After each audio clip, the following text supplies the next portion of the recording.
नमस्कार, आप सभी का स्वागत है। मैं हूं निशा। आइए पूरी खबरें देखते हैं संगम न्यूज़ पर। गौहरी हत्याकांड में सीबीआई जांच करने के लिए कांग्रेस ने प्रदेशव्यापी आंदोलन का ऐलान किया।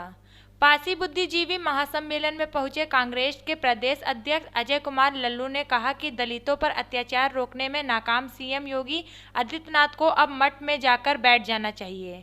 उन्होंने कहा कि गौहरी हत्याकांड के पीड़ित परिवार को न्याय दिलाने के लिए हर जिला मुख्यालय पर धरना प्रदर्शन किया जाएगा। कहा कि जरूरत पड़ी तो इस मामले की विधानसभा के भीतर पंचायत करेंगे और विधानसभा का घेराव भी करेंगे। देखिए, जिस तरह उत्तर प्रदेश में जंगल राज कायम है, कानून का राज समाप्त हो गया है, भय का माहौल है।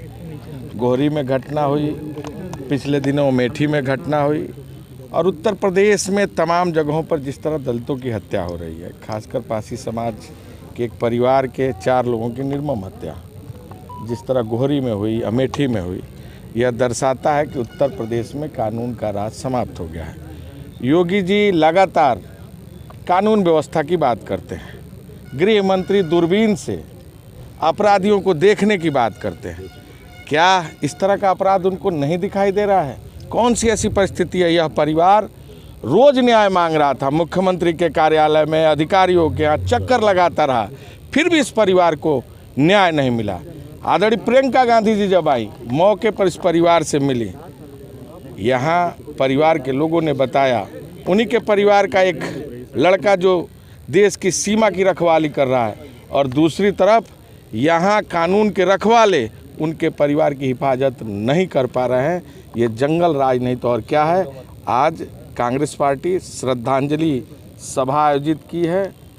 हम परिवार के लोगों, पीड़ित परिजनों को के प्रति संवेदना व्यक्त करते हुए निश्चित तौर से आज हम यहाँ श्रद्धा सुमन अर्पित करेंगे। जिन लोगों ने अपनी जान गंवाई है उनके प्रति हम संवेदना व्यक्त करते हैं और निश्चित तौर से इनकी आवाज़ उठाएंगे और न्याय की लड़ाई लड़ेंगे।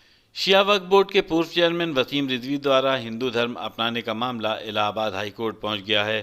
ख्वाजा गरीब नवाज एसोसिएशन की तरफ से इस मामले पर इलाहाबाद हाई कोर्ट में एक जनहित याचिका दाखिल की गई है, जिसमें वसीम के ऊपर रासुका लगाने की मांग की गई है।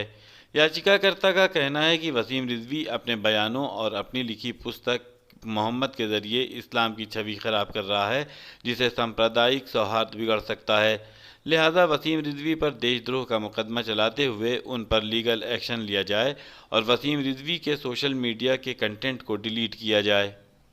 इस पर हमने माननीय हाई कोर्ट से ये रिक्वेस्ट करी, प्रेयर करी है कि इनके प्रतिबंधित जो किताब इन्होंने लिखी, विवादित किताब, इसको प्रतिबंध किया जाए। इनके जो सोशल मीडिया पे जो बयान जारी हो रहे हैं भड़काने वाले, इसको प्रतिबंध किया जाए। क्योंकि कोई भी नहीं चाहता, भारत का शांतिपूर्ण नागरिक जो भी होगा वो कभी नहीं चाहेगा कि अशांति फैले और या कोई भी फसाद या विवाद फैले। अगर हम चाहते तो हम प्रोटेस्ट का रास्ता अपना के ये लोग जा सकते थे, लेकिन मैंने एडवाइस किया कि आप कोर्ट का रास्ता अपना लीजिए। प्रोटेस्ट करने से क्या मिलेगा, हासिल होगा? आज तक यूपी में हमारे प्रोटेस्ट नहीं होते, बहुत कम प्रोटेस्ट होते हैं। अगर हुए हैं तो महाराज योगी आदित्यनाथ जी ने उसे तुरंत संभाल लिया है, ना हमारे यूपी में कोई दंगा होने दिया है। तो ऐसी शांतिप्रिय सरकार हमारी अगर चल रही है, अच्छी चल रही है, तो उसमें एक वसीम रिजवी जैसा इंसान आके यूपी क्या पूरे देश का माहौल बर्बाद कर रहा है। उसके बाद से जब मोहम्मद साहब पे ये टिप्पणी करता है तो पैगंबर मोहम्मद या कुरान का मामला है, तो इंटरनेशनल मामला है। क्या ये भारत में पब्लिश होती है? कोई ये नहीं कह सकता कि किताब ये कुरान पवित्र ग्रंथ भारत में पब्लिश होता है। ये इंटरनेशनल लेवल पे पब्लिश होती है। ये किताबें इंटरनेशनल लेवल 57-58 इस्लामिक कंट्री में ये पढ़ी जाती है। और रसूल के मानने वाले भी, पैगंबर मोहम्मद के मानने वाले भी पूरी दुनिया में 57 कंट्री, 58 कंट्री तो आप मान लीजिए कि मान ही जाते हैं। ये क्या मांग कर रही है? हम ये कह रहे हैं कि ये वर्ल्ड लेवल पे जो इंटरनेशनल लेवल पे फसाद फैला रहा है, तो वो फसाद को तुरंत रोक दिया जाए। सोशल मीडिया से इनके ट्वीट डिलीट करा दिए जाएं। जो अभद्र टिप्पणी इन्होंने मीडिया के जरिए की है उस पर प्रतिबंध लगा दिया जाए कि अब भविष्य में ये ना करें, और इनकी किताब को प्रतिबंधित कर दिया जाए। क्योंकि ये मैसेज जो है पूरे भारत में क्या हो रहा है, ये बाहर अगर जाता है तो हमें भी बुरा लगता है। हम भारत का हिस्सा हैं, हम नहीं चाहते कि पूरी दुनिया में, देश में हमारे भारत के नाम पर कोई कुछ बात करे। ये हमारी एकता है कि हम यहाँ पर देखिए, चौहान साहब हमारे एडवोकेट बैठे हैं और वो वर्मा जी बैठे हैं, हम सहर नकवी हैं और ये अंसारी साहब हैं। क्या ये आपको एकता नहीं दिख रहा है? एकता का प्रतीक आप यहीं इसी मंच से ले सकते हैं। ये एकता, ये संस्कृति, ये अखंडता हमारी तोड़ने की अगर कोई बात करेगा तो हम उसके खिलाफ बिल्कुल खड़े होंगे। अगर ये खड़े हुए हैं तो ये भी एक अच्छी पहल है कि ये खड़े हुए हैं इस बात पे। प्रयागराज के कादिलपुर के ब्रज बिहारी सहाय इंटर कॉलेज परिसर में ब्लॉक स्तरीय बाल क्रीड़ा प्रतियोगिता का आयोजन किया गया।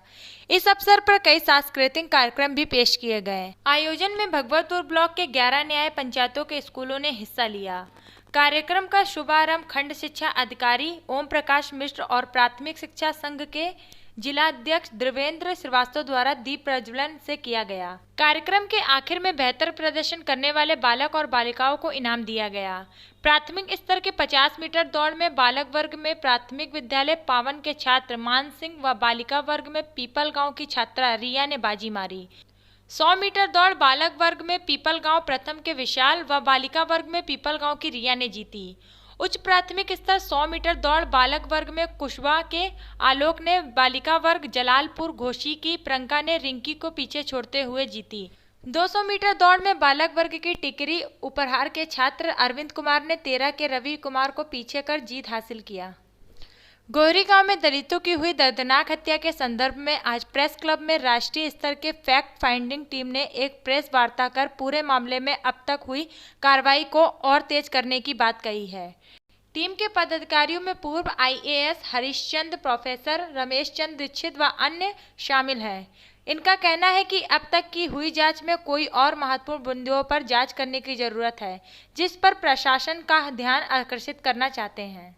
कि जो एक्यूज्ड हैं, इस केस में जो एक्यूज्ड हैं उनको पिछले केस में अरेस्ट किया गया है, ना कि इस केस के अंदर। तो वो पिछले केस में जो FIR हुई हैं, पुराने केस हैं, उनमें अरेस्ट किया गया है। इस केस में अरेस्ट नहीं किया गया है।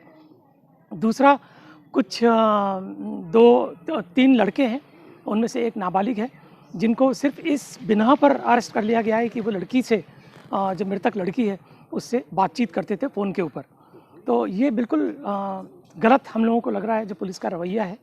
और हम लोगों की जो कुछ डिमांड्स हैं, हम लोगों ने जो डिमांड्स रखी थी कि एक तो जिन लोगों को अरेस्ट किया गया है, जिन परिवार के बच्चों को अरेस्ट किया गया, उनको तुरंत छोड़ा जाए। दूसरा ये था कि ये जो केस है, इस केस में जो एक्चुअल एक्यूज्ड हैं, 11-12 लोग जो नामजद हैं, उनको तुरंत अरेस्ट किया जाए।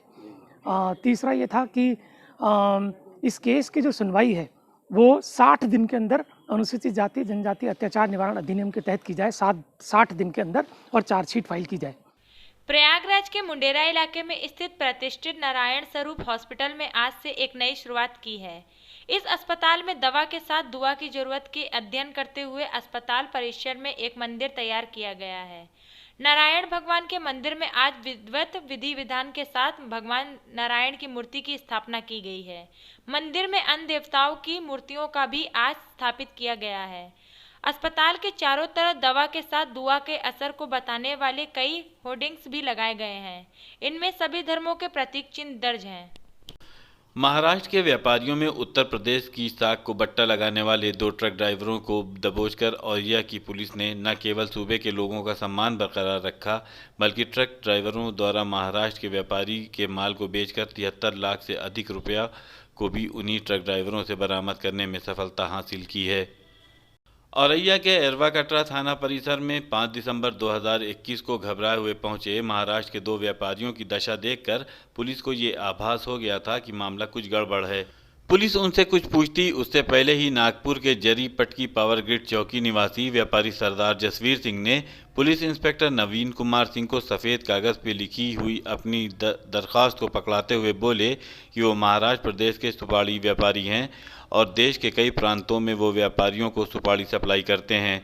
नवंबर महीने की 20 तारीख को उन्होंने आसाम के गुवाहाटी शहर से करीब 70 लाख रुपए की कीमत की कुल 28 टन सुपारी एक ट्रक से दिल्ली के लिए भेजा था, जो अभी तक दिल्ली नहीं पहुंचा। ट्रक के ड्राइवर और हेल्पर भी ट्रक सहित गायब हैं। उन्हें ऐसा लगता है कि ट्रक ड्राइवर सचिन प्रताप सिंह और हेल्पर राकेश पाल ने ट्रक मालिक मनीष प्रताप सिंह से मिलकर धोखाधड़ी करते हुए 70 लाख रुपए कीमत की पूरी सुपारी कहीं बेचकर फरार हो गए हैं। सुपारी व्यापारी सरदार जसवीर सिंह ने पुलिस को बताया कि ट्रक नंबर UP 69T 5891 का मालिक मनीष प्रताप सिंह औरैया जिले के इसी एरवा कटरा थाना क्षेत्र के गांव नगला कसान का निवासी है और ट्रक चालक सचिन प्रताप सिंह उसका सगा भाई है, जबकि दूसरा हेल्पर राकेश पाल कन्नौज जिले के सौरिक थाना क्षेत्र के बगियार गांव का निवासी है। बिल्कुल, जो इसमें जो माल जिन्होंने खरीदने की कोशिश करी थी उन्हीं में से कुछ वांछित अभियुक्त भी हैं इसमें, जिनको ये सुपारी बेची जानी थी। जैसे कि ये राजीव राठौर हैं, शरद यादव है, अवधेश यादव है। और अभी इसमें छानबीन में ये भी पता चला है इन लोग का कई गुटखा कंपनियों के साथ और मसाला कंपनियों के साथ टाई अप रहता है, जहाँ पे इस तरीके की सुपारी जो आती है उसको खपाया जाता है। क्योंकि सुपारी कमोडिटी की वैल्यू ऐसी है कि उसका मार्केट वैल्यू अलग अलग दिन चेंज होती रहती है, इसलिए इनको जब किसी अच्छे दाम पे सुपारी मिल जाती है तो ये लोग लालच करते हैं और ऐसे में इस तरीके की सुपारी खरीदते हैं। जहाँ तक क्रेता की बात है, जिन्होंने सुपारी ऑर्डर करके मंगवाई थी, सभी प्रकार के बिल्स और सारी चीज़ें इनके पास कागज है और जो भी संबंधित विभाग है इसको वेरीफाई करके जो भी कोर्ट से निर्णय होगा इनके प्रति वो दिया जाएगा। ये रुपए इनकी जेब से बरामद हुए कि कहीं छुपा रखे थे? ये इन्होंने कहीं छुपा रखे थे, कुछ पैसे इनके घर में कहीं छुपे थे, कुछ कहीं अन्य जगह छुपा के रखे थे। और इनका ये प्लान था कि इस सुपारी, क्योंकि सुपारी तो जो जहाँ पे गई है वो तो उन्होंने खपत करवा दी है, हमने कोशिश करी थी सुपारी की रिकवरी के लिए। हालांकि सुपारी क्योंकि अलग अलग हिस्सों में कई जगह बढ़ गई तो उसकी रिकवरी ना हो करके जो इसमें मनी वैल्यू इन्वॉल्व है 73,50,000 रुपीज़, इसको पुलिस ने रिकवर कर लिया। बिल्कुल, जो भी ट्रांसपोर्ट कंपनी के लोग हैं और इनके साथ जुड़े हुए जो अन्य लोग हैं, इन सभी से इनके सारे चीज़ें खंगाली जाएंगी, पहले क्या इन्होंने किस कंपनी के साथ काम किया है और अगर उस कंपनी के साथ भी इस तरीके की धोखाधड़ी हुई है तो उसकी जांच पड़ताल करके जो भी संबंधित धारा इनके ऊपर बढ़ेगी वो इनके ऊपर लगाई जाएगी। ट्रक भर के निकला था 20 तारीख को गुवाहाटी से, जो कि यहाँ पे आके 27-28 तारीख के बाद हमको मिल नहीं रहा था।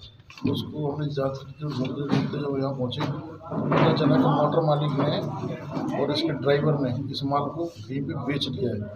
थोड़ी सी जानकारी लगी तो हमने तुरंत माननीय महोदय SP साहब से मुलाकात करी। मुलाकात करते SP साहब ने तुरंत उस पर कार्रवाई करते हुए फटाफट इनको अब उठवाया गया और रिकवरी जो आप देख रहे हैं आज इसका पूरा श्रेय आपकी औरैया पुलिस और हमारे माननीय पुलिस अधीक्षक महोदय को जाता है। आज खबरों में बस इतना ही। आप संगम न्यूज़ को लाइक कीजिए, सब्सक्राइब कीजिए और शेयर कीजिए और आप देखते रहिए संगम न्यूज़। नमस्कार।